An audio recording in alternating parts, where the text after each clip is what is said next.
Hello दोस्तों, स्वागत है आपका अपने यूट्यूब चैनल मैथ्स माध्यम में। आशा करता हूँ आप एकदम बढ़िया होंगे और अपनी पढ़ाई अच्छी तरीके से कर रहे होंगे।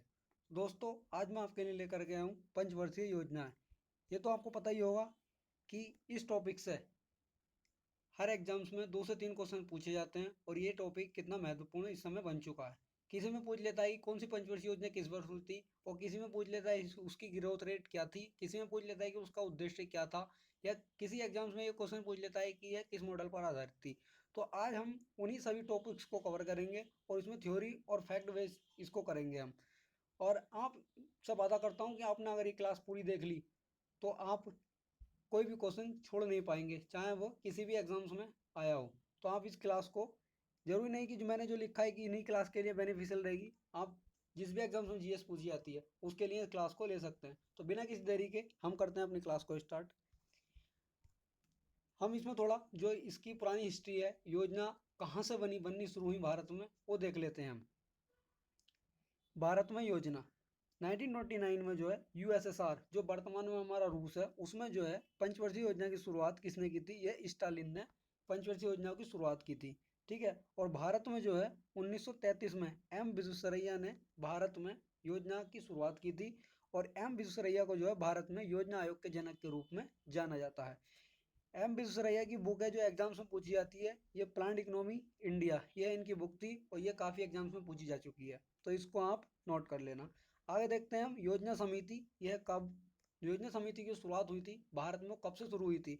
ये 1938 में कांग्रेस अधिवेशन के दौरान जो है इसकी शुरुआत हुई थी। और जो 1938 का कांग्रेस अधिवेशन था उसकी अध्यक्षता जो की थी वो सुभाष चंद्र बोस ने इसकी अध्यक्षता की थी। आगे देखते हैं हम नेक्स्ट। और जो इस समिति में जो हमारी योजना समिति थी, इसमें सलाहकार कौन बने थे? इसमें मेघनाथ साहा जो इसके सलाहकार बने थे। और योजना समिति का जो अध्यक्ष बनाया गया था वो जवाहरलाल नेहरू को इसका अध्यक्ष बनाया गया था। जो 1938 का कांग्रेस अधिवेशन हुआ था उसके अध्यक्ष सुभाष चंद्र बोस थे। और जो योजना समिति बनी थी उसके अध्यक्ष जो जवाहरलाल नेहरू को बनाया गया था। हमसे सलाहकार भी पूछ लेता तो उसके सलाहकार मेघनाथ साहा को बनाया गया था। अब देख लेते हम केसी नियोगी समिति। केसी नियोगी समिति हमारी क्या है? केसी नियोगी समिति के द्वारा ही योजना आयोग को 1950 में लाया गया था। ये हमसे पूछ लेता है कि योजना आयोग को किस समिति के द्वारा या किस समिति की सिफारिश पर लाया गया था, तो ये केसी नियोगी समिति की सिफारिश पर लाया गया था। और जो हमारा योजना आयोग था 1950 में ये लाया गया था। और योजना आयोग के जो अध्यक्ष बने थे पहले, वो जवाहरलाल नेहरू जो है इसके पहले अध्यक्ष बने थे। इसमें यह था कि जो योजना आयोग होगा, जो इसका अध्यक्ष होगा, वो देश का प्रधानमंत्री इसका अध्यक्ष होगा। और जो इसके अंतिम अध्यक्ष जो थे वो नरेंद्र मोदी इसके जो है अंतिम अध्यक्ष थे। हम ये देख लेते हैं योजना आयोग को खत्म कब किया गया था। अभी तो हम इसकी शुरुआत देख लेते हैं कब शुरू किया गया, और हम ये भी देखेंगे ये कब खत्म जो है कब किया गया था और ये किस प्रधानमंत्री के द्वारा इसको खत्म किया गया था। इसके पहले उपाध्यक्ष जो थे वो गुलजारी लाल नंदा जो इसके पहले उपाध्यक्ष थे। और जो अंतिम उपाध्यक्ष के थे इसके जो है वो मोहनटेक सिंह आहलूवालिया इसके अंतिम उपाध्यक्ष थे। आगे चलते हैं हम पंचवर्षीय योजनाएं देख लेते हैं हम। जो हमारी पंचवर्षीय योजनाएं कितनी थी? जो हमारी टोटल पंचवर्षीय योजनाएं थी ये हमारी 12 पंचवर्षीय योजनाएं थी। अभी तो हम इसमें देख लेते हैं कि कौन सी पंचवर्षीय योजना किस समय आई थी, यानी किस सन में ये आई थी। ठीक है। बाकी अभी तो हम ये है डेट वाइज देख लेंगे इनको, और बाकी मैंने जो है इसमें इनको विस्तार से भी रखा है कि पहली पंचवर्षीय योजना में क्या क्या हुआ था और किस मॉडल पर आधारित थी। अभी हम देख लेते हैं इनका टेन्योर। तो पहली पंचवर्षीय योजना जो चली थी हमारी 1951 से 1956 के बीच ये चली थी। दूसरी पंचवर्षीय योजना जो थी हमारी है 1956 से 1961 तक ये चली थी। तीसरी पंचवर्षीय योजना जी थी हमारी, ये 1961 से 1966 तक चली थी। फिर इसमें जो है 3 साल का इसमें अवकाश आ गया था। और ये बताऊंगा मैं आपको कि ये अवकाश जो 3 साल ये अवकाश रहा था, इन 3 सालों में क्या क्या हुआ था देश के अंदर। ठीक है। जो हमारी चौथी पंचवर्षीय योजना थी ये 1969 से 1974 तक ये चली थी। और जो हमारी पांचवी पंचवर्षीय योजना थी ये 1974 से 1978 तक चली थी। ये सबसे कम समय रखने वाली ये पंचवर्षीय योजना थी हमारी पांचवी पंचवर्षीय योजना। आगे चलते हैं हम, अगली देख लेते हैं हम। पांचवी पंचवर्षीय योजना के बाद में जो है 2 साल गैप आया था इसमें, 2 साल का अवकाश आया था इसमें। और जो छठी पंचवर्षीय योजना जो शुरू हुई थी वह 1980 से 1985 तक चली थी। सातवीं पंचवर्षीय योजना थी हमारी ये 1985 से 1990 तक चली थी। फिर 1990 के बाद में जो है 2 साल का गैप आया था, 91 और 92 तक ये गैप चला था। और जो आठवीं पंचवर्षीय योजना आई थी हमारी, फिर लगातार कोई गैप नहीं आया था इसमें, डायरेक्ट चली थी हमारी पंचवर्षीय योजना। यानी कि हमारा जो गैप आया था 3 बार हमारा गैप आया था। पहला गैप हमारा 3 साल का था, बाद में 2-2 साल के 2 गैप आए थे। ठीक है। 8वीं पंचवर्षीय योजना जो होती है हमारी है 1992 से 1997 तक चली थी। 9वीं पंचवर्षीय योजना जो 1997 से 2002 तक चली थी। 10वीं पंचवर्षीय योजना थी हमारी है 2002 से 2007 तक चली थी। और जो 11वीं पंचवर्षीय योजना थी 2007 से 2012 तक चली थी। और जो 12वीं पंचवर्षीय योजना थी हमारी ये 2012 से 2017 तक चलनी थी, लेकिन ये 2017 से चल नहीं पाई थी, इसको 2015 में ही खत्म कर दिया गया था। और इसमें जो मैं आपको बताऊंगा कि इसको खत्म करने के बाद में इसके स्थान पर क्या लेकर के आया गया था। तो दोस्तों अब हम इसमें देख लेते हैं कि विस्तार से जो हमारी पंचवर्षीय योजना है। दोस्तों अगर आपको क्लास अच्छी लगी हो तो क्लास को एक बार शेयर जरूर करना और चैनल को सब्सक्राइब कर लेना, जिससे कि आपको न्यू वीडियो की नोटिफिकेशन जल्दी मिलती रहे। और दोस्तों मैं टॉपिक वाइज स्ट्रेटेजी के करा रहे हैं हम, तो आप उन क्लासों को भी देख के रहिए, क्योंकि उसमें प्रीवियस ईयर को देखते हुए थ्योरी कवर की जा रही है। आप उससे नेक्स्ट एग्जाम में अच्छा कर सकते हैं। तो हम देख लेते हैं इसमें प्रथम पंचवर्षीय योजना जो हमारा इसका कार्यकाल था ये 1951 से 1956 तक चला था। इसमें देख लेते हैं इसका उद्देश्य क्या था। पहली पंचवर्षीय योजना का यह कृषि एवं यातायात पर यह आधारित थी, ये इसका उद्देश्य था। और जो इसका मॉडल था हैरड ओवन मॉडल पर यह आधारित थी। दोस्तों बहुत मेहनत लगी है क्लास को कराने में, आपसे वादा कर रहा हूँ अगर आपने क्लास पूरी देख ली तो आप कोई भी क्वेश्चन छोड़ नहीं पाएंगे पंचवर्षीय योजना से। ठीक है। आगे देख लेते हैं हम जो ये है इसमें जो हमारी पहली पंचवर्षीय योजना थी इसमें कार्य क्या क्या किए गए थे। 1951 में प्रथम जनसंख्या नीति लाई गई थी और यह भारत एवं विश्व की प्रथम जनसंख्या नीति लाई गई थी 1951 के अंदर। 1951 में भाखड़ा नागल बांध बनना शुरू हुआ था और इसमें जो है जवाहरलाल नेहरू ने जो है इसे आधुनिक भारत के मंदिर कहा था। भाखड़ा नागल बांध को ये 1951 में बनना शुरू हो गया था। और ये पूछ लेता हमसे क्वेश्चन में कि किस पंचवर्षीय योजना में ये बांध बनना शुरू हुआ था, इस तरीके से क्वेश्चन पूछ लेता हमसे। आगे देख लेते हैं हम नेक्स्ट।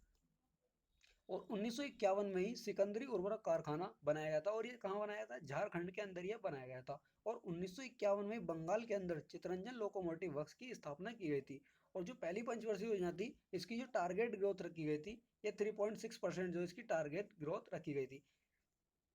आगे देखते हैं हम दूसरी पंचवर्षीय योजना के जो हमारा टेन्योर था ये 1956 से 1961 तक था। इसका उद्देश्य जो था ये उद्योगों में विकास करना था। हमसे क्वेश्चन इस तरीके से पुट अप कर लेता है कि दूसरी पंचवर्षीय योजना का उद्देश्य क्या था, तो ये उद्योगों में विकास इसका जो है ये इसका उद्देश्य हो जाएगा। और जो ये इसका मॉडल भी हम सब अधिकतर पूछ लेता है ये पीसी महालानोबिस मॉडल पर आधारित थी हमारी दूसरी पंचवर्षीय योजना। दोस्तों आप जो है जो मेन पॉइंट है इनके, एक तो इनका टेन्योर ये कब से कब तक चली थी, और एक ये इनका उद्देश्य क्या था लाने का, और ये जो है किस मॉडल पर आधारित थी। आप इनको जो है अधिक तैयार करना, क्योंकि जो क्वेश्चन पुटअप होते हैं इस समय वह इन चीज़ों 2 से 3 चीज़ों से ही क्वेश्चन पुटअप करता है एग्जामिनर।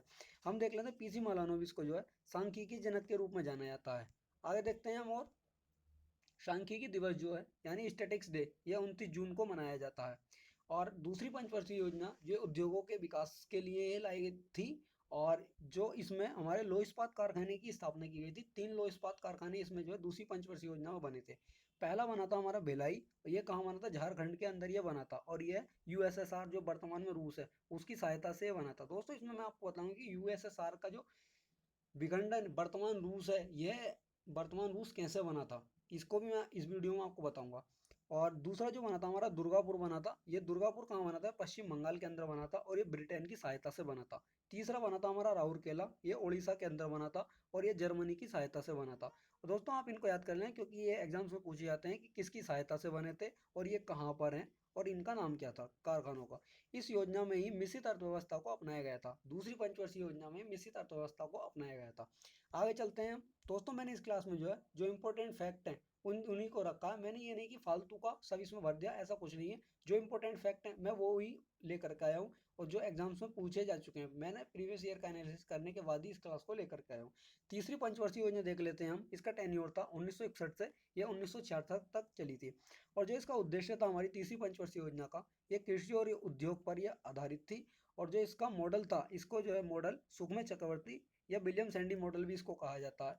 और इसी तीसरी पंचवर्षीय योजना में दूसरी पंचवर्षीय योजना तो हमारे 3 लौह इस्पात कारखानों की स्थापना हुई थी। और जो तीसरी पंचवर्षीय योजना है इसमें जो है बोकारो लौह इस्पात कारखाने की स्थापना जो है झारखंड के अंदर हुई थी। और ये यूएसएसआर वर्तमान रूस की सहायता से इसमें की गई थी। और जो हमारा ये मैंने आपको बताया है कि जो भिलाई था हमारा, ये भी यूएसएसआर की सहायता से हुआ था। यूएसएसआर की सहायता से जो है हमारे बोकारो और भिलाई, इन दो की स्थापना की गई थी यूएसएसआर की सहायता से। इसमें देख लेते हैं हम, और 1962 में ही इंडो चाइना वॉर हुआ था, यानी अग्रेसिव, इसको जो अग्रेशन बोलेंगे, भारत चाइना युद्ध, अग्रेशन जो हुआ था ये 1962 के अंदर ही हुआ था। 1964 में जो है जवाहरलाल नेहरू की मृत्यु हुई थी, तीसरी पंचवर्षीय योजना के अंदर ही। इसमें पूछ लेता है कि किस पंचवर्षीय योजना में भारत के प्रधानमंत्री जवाहरलाल नेहरू की मृत्यु हुई थी, वो तीसरी पंचवर्षीय योजना में 1964 में हुई थी। और इसी समय जो है गुलजारी लाल नंदा को जो है कार्यवाहक प्रधानमंत्री बनाया गया था।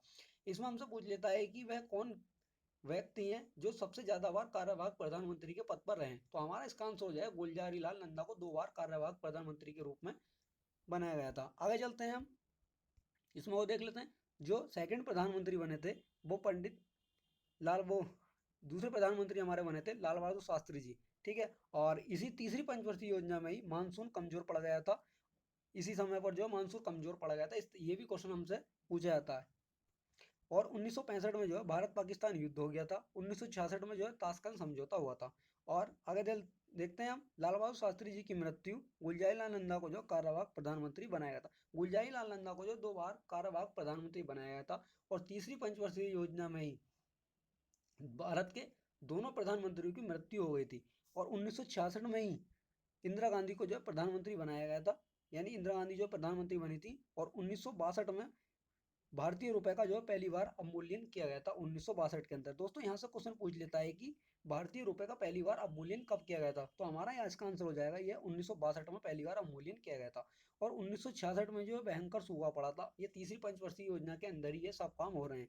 और यह हमसे क्वेश्चन पूछा जाता है कि सबसे असफल योजना जो है कौन सी रही थी। ये हमारा एसएससी जीडी 2024 में ये क्वेश्चन हमसे पूछा जा चुका है कि सबसे असफल योजना कौन सी रही थी। ये तो हमारी तीसरी पंचवर्षीय योजना रही थी, क्योंकि इसमें इतने सारे ये काम हुए थे, इसलिए ये जो है असफल रही थी। आगे देख लेते हैं हम, इस योजना के बाद ही जो है हमारा टपकन का सिद्धांत आया था। तो दोस्तों बता दूं, ये टपकन का सिद्धांत जो है क्या होता है, अधिकतर टीचरों ने ये सिद्धांत पढ़ाया नहीं है, कुछ टीचर्स ने पढ़ाया, मैं लेकर गया हूँ आपके लिए। इसमें जो है इसका सिद्धांत जो ये कहता है कि अमीर पर कम कर लगाया जाए ताकि वह अधिक व्यय कर पाए और परिणाम स्वरूप नागरिकों को रोजगार मिले। ठीक है, अब हम देख लेते हैं योजना अवकाश हमारा कब आया था। योजना अवकाश जो है हमारा 1966 से 1969 तक ये आया था। और ये इस समय जो प्रधानमंत्री थी वो इंदिरा गांधी भारत की प्रधानमंत्री थी। और उस समय जो आईसीएआर था हमारा, आईसीआर के डायरेक्टर जो थे एम एस स्वामीनाथन थे। और दोस्तों मैं बता दूं, इसमें एम एस स्वामीनाथन को भारत में हरित क्रांति का जनक कहा जाता है। और एम एस स्वामीनाथन को ही जो है 2024 में भारत रत्न दिया गया है 5 लोगों के साथ में। और यूएसए में जो है नॉर्मन बोरलॉग जो कि हरित क्रांति के जनक थे, कहाँ पर, यूएसए में। ठीक है, और एक कृषि पर कार्य इन्होंने, ये इनका जन्म कहाँ, ये रहने वाले कहाँ थे, ये यूएसए के रहने वाले थे। और जो इन्होंने कृषि पर कार्य किया था, इन्होंने मैक्सिको के अंदर जो कृषि पर कार्य किया था। और उस समय जो है चावल की 2 किस्में चलती थी, जया और सुषमा नाम से ये चावल की 2 किस्में चलती थी। और गेहूं की जो किस्में चलती थी, इसको हमसे कभी एग्जाम्स में जो पूछ लेता है अधिकतर हमसे, HYVS की जो फुल फॉर्म पूछ लेता है, तो इसकी फुल फॉर्म हो जाएगी हमारी हाई यील्ड वैरायटी सीड्स, इसकी हमारी फुल फॉर्म हो जाएगी। कभी कभी यहाँ से एस हटा करके पी लगा देता, तो उसकी जगह हम प्रोडक्ट लगा देंगे। तो इसमें जो गेहूं की किस्म थी हमारी, 2 गेहूं की इसमें किस्म थी, एक तो हमारे कल्याणी और सोना, भारत ने जो है इन्हें नाम दिया था कल्याणी और सोना, गेहूं की 2 किस्में थी। आगे देख लेते हैं हम, 1966 में जो है जिंद में जो है इन किस्मों का प्रयोग किया गया था। और यहाँ से एक कार्यक्रम की शुरुआत की गई थी, उन्नत उपज किस्म वितरण कार्यक्रम जो है पंतनगर, जो पहले उत्तराखंड में पड़ता था, अब जो है ये नहीं, 2000 से पहले ये उत्तर प्रदेश में पड़ता था, अब ये वर्तमान उत्तराखंड में पड़ता है पंतनगर। यहाँ से उन्नत उपज किस्म किस्म वितरण कार्यक्रम की शुरुआत की गई थी। और ये प्रयोग कहाँ किए गए थे, ये 1966 में जिंद में इसे प्रयोग किए गए थे। संपूर्ण विश्व में जो है खाद्यान्न में वृद्धि हुई थी इस कारण। और विलियम गोल्ड ने जो हरित क्रांति नाम दिया था। दोस्तों मैं इसमें बता दूं आपको, जो हरित क्रांति नाम दिया था यह विलियम गोल्ड ने नाम दिया था, यह अधिकतर परीक्षाओं में पूछा जा चुका है। ठीक है, हरित क्रांति के भारत में जनक जो है एम एस स्वामीनाथन को हरित क्रांति का जनक भारत में कहा जाता है। और विश्व में हरित क्रांति के जनक के रूप में नॉर्मन बोरलॉग को जाना जाता है। और नॉर्मन बोरलॉग को जो है शांति के लिए नोबेल पुरस्कार दिया गया है। हरित क्रांति की शुरुआत जो है 1966-67 में जो है पंतनगर से इसकी शुरुआत हुई थी, और जो वर्तमान उत्तराखंड के अंदर है। पहले ये सन 2000 से पहले जो है ये उत्तर प्रदेश में होता था। आगे चलते हैं हम और आगे देख लेते हैं, हरित क्रांति आंशिक रूप से सफल जो रही थी किन किन राज्यों में सफल रही थी। पहला राज्य था हमारा पंजाब, हरियाणा और यह उत्तर प्रदेश राज्यों में सफल रही थी। हरित क्रांति से अमीर एवं गरीब के बीच में फासला हुआ था। दोस्तों मैंने इस क्लास में जो है इंपॉर्टेंट फैक्ट रखे हैं, मैंने इसमें फालतू की चीज़ नहीं रखी है जिससे कि आप बोरिंग हो। इसमें सिर्फ फैक्ट हैं जो इनसे डायरेक्ट क्वेश्चन पूछे जाएंगे, ठीक है। और क्लास को पूरी देखना और कमेंट जरूर करना क्लास आपको कैसी लगी, और शेयर जरूर करना अपने दोस्तों में। हम देख लेते हैं चतुर्थ पंचवर्षीय योजना, जो इसका कार्यकाल था ये 1969 से 1974 तक था। इसका उद्देश्य जो था ये इसका उद्देश्य पूछ लेता हमसे कि किस पंचवर्षीय योजना का उद्देश्य आत्मनिर्भरता था। तो ये हमारी चौथी पंचवर्षीय योजना थी। इसका जो उद्देश्य था ये आत्मनिर्भरता था। और ये मॉडल इसका कौन सा था, एलन माने, अशोक सूद्र या गडगिल फॉर्मूला, ये इसके जो है मॉडल पर ये आधारित थी चौथी पंचवर्षीय योजना। और इसमें जो है उस समय जो आरबीआई के गवर्नर थे, जो चौथी पंचवर्षीय योजना आई थी, हमसे यहाँ से क्वेश्चन पूछ लेता है, एल के झा इसके गवर्नर थे। दोस्तों इसमें मैं आपको ये बताऊंगा कि बैंकों का राष्ट्रीयकरण पहली बार कब हुआ था और कितनी बैंकों का हुआ था, और दूसरी बार में बैंकों का राष्ट्रीयकरण कब हुआ था और कितनी बैंकों का हुआ था, और उस समय जो है कितनी सार्वजनिक बैंक थी हमारी। आगे चलते हैं, हम देख लेते हैं। और इसी दौरान 19 जुलाई 1969 में 14 वाणिज्यिक बैंकों का राष्ट्रीयकरण किया गया था, और यह राष्ट्रीयकरण प्रथम चरण का राष्ट्रीयकरण था। तो हम इसमें हमसे क्वेश्चन पुट अप कर लेता है कि बैंकों का पहली बार राष्ट्रीयकरण कब हुआ था, यानी प्रथम चरण का जो राष्ट्रीयकरण हुआ था वो कब हुआ था। तो हमसे यहाँ से क्वेश्चन पूछता है यहाँ से कि 19 जुलाई 1969 में ये राष्ट्रीयकरण हुआ था, और ये कितनी बैंकों का था, ये 14 बैंकों का राष्ट्रीयकरण किया गया था। और जो इसमें हमारे सार्वजनिक बैंक थे ये 12 सार्वजनिक बैंक हो गए, बैंकों की संख्या जो हुई थी वो 12 हो गई थी, ठीक है। और राष्ट्रीयकरण का उद्देश्य क्या होता है, मतलब राष्ट्रीयकरण क्यों किया जाता है, तो राष्ट्रीयकरण का उद्देश्य है कि धन में असमानता को दूर करना, ये इसलिए राष्ट्रीयकरण किया जाता है। इसी योजना के चलते 1971 में जो है बांग्लादेशी आज़ादी युद्ध हुआ था 1971 में, ठीक है। और इस कारण बांग्लादेशी शरणार्थी समस्या आई और सर्वाधिक महंगाई हुई। और जो इसमें अस्थिरता आई थी इस योजना के अंदर, क्योंकि लोगों ने इसमें पलायन कर लिया था। अस्थिरता के कारण स्थिर देश की ओर इन्होंने पलायन कराया था, क्योंकि जो बांग्लादेश के लोग थे वो भारत की ओर शरणार्थी बन के आने लगे थे इसी योजना में। तो आगे देख लेते हैं हम।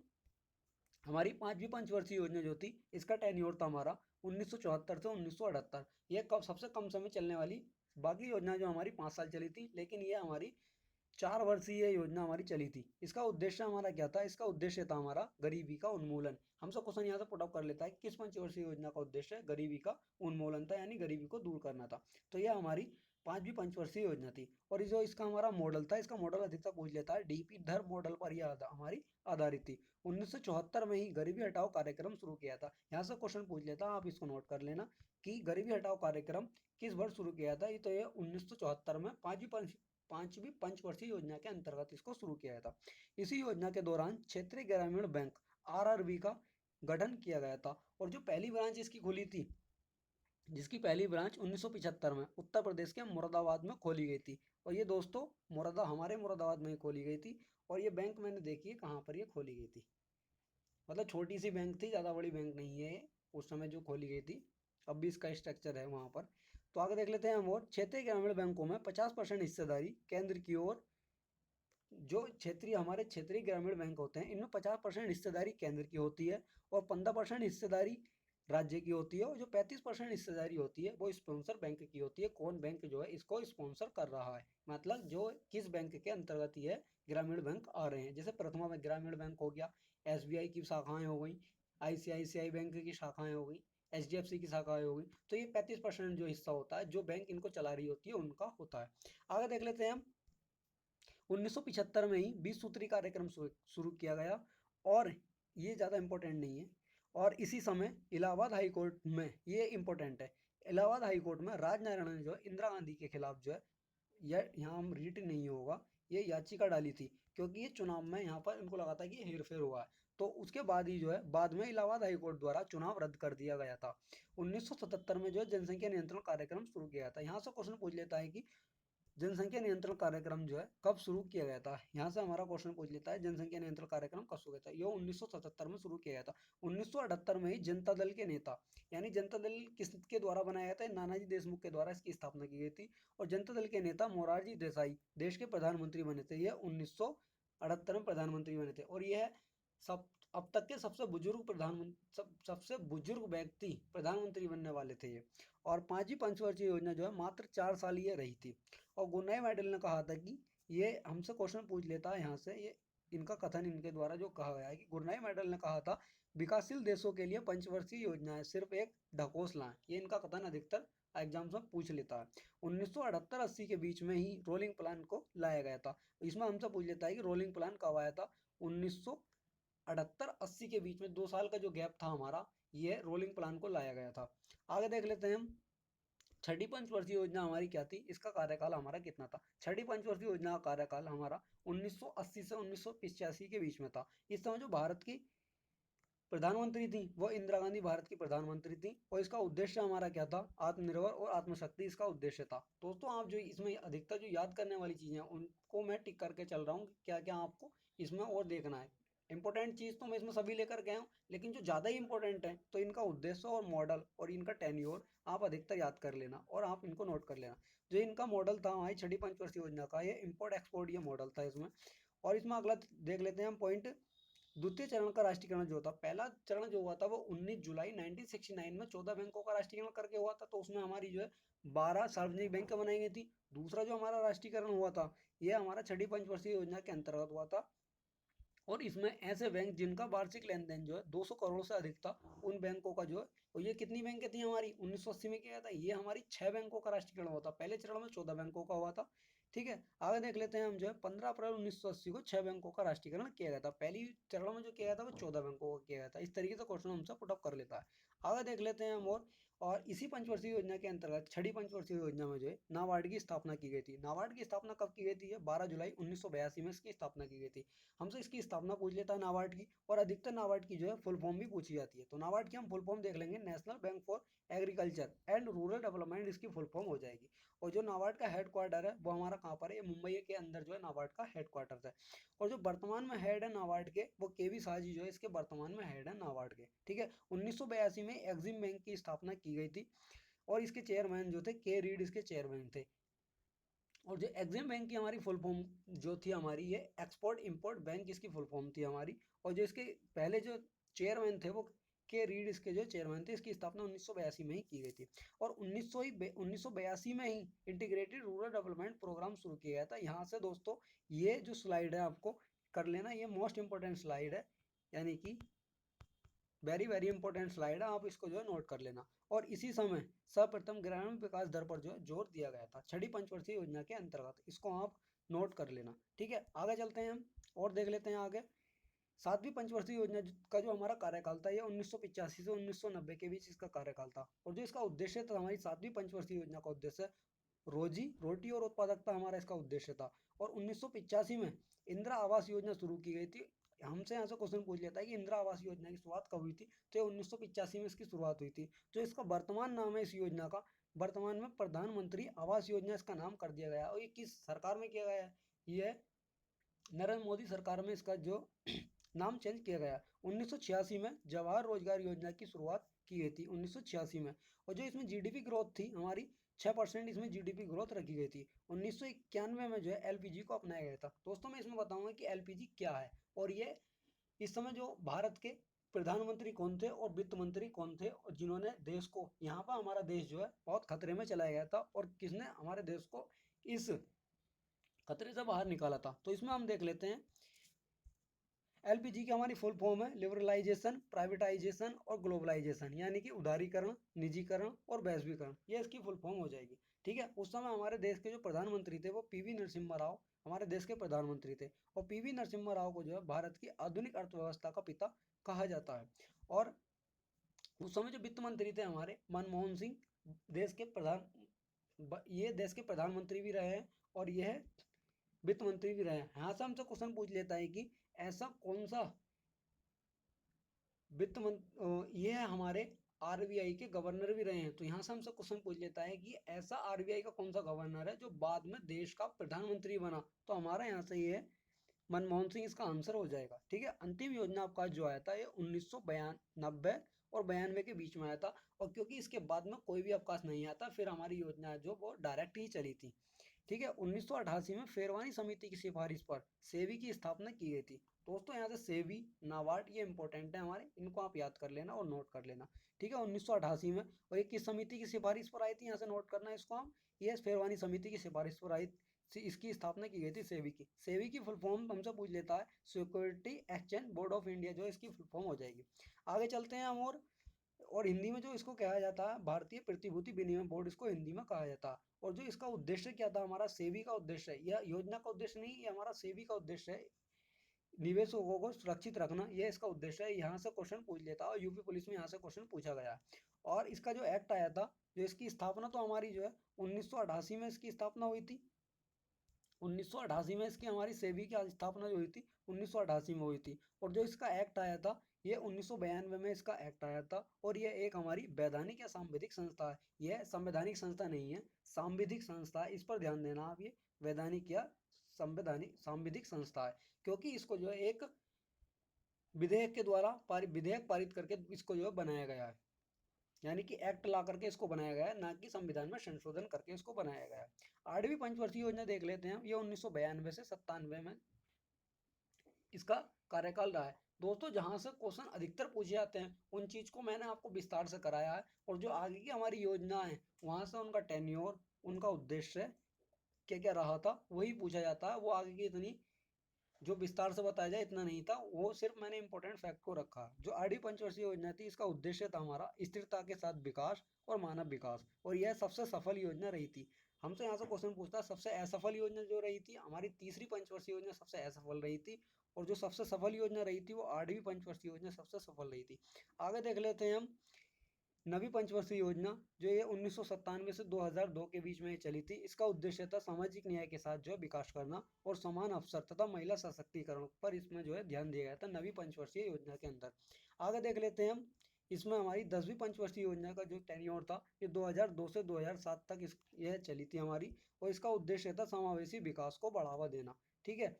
और जो हमारी 11वीं पंचवर्षीय योजना थी ये 2007 से 2012 तक चली थी। और इसका उद्देश्य था हमारा तीव्र एवं अधिक समावेशी विकास। और इस योजना में सर्वाधिक वृद्धि दर हमारी प्राप्त हुई थी 11वीं पंचवर्षीय योजना में। यहाँ से क्वेश्चन SCGD 2024 में पूछा गया है कि किस पंचवर्षीय योजना में सर्वाधिक वृद्धि दर प्राप्त हुई थी, तो हमारा इसका आंसर हो जाएगा 11वीं पंचवर्षीय योजना।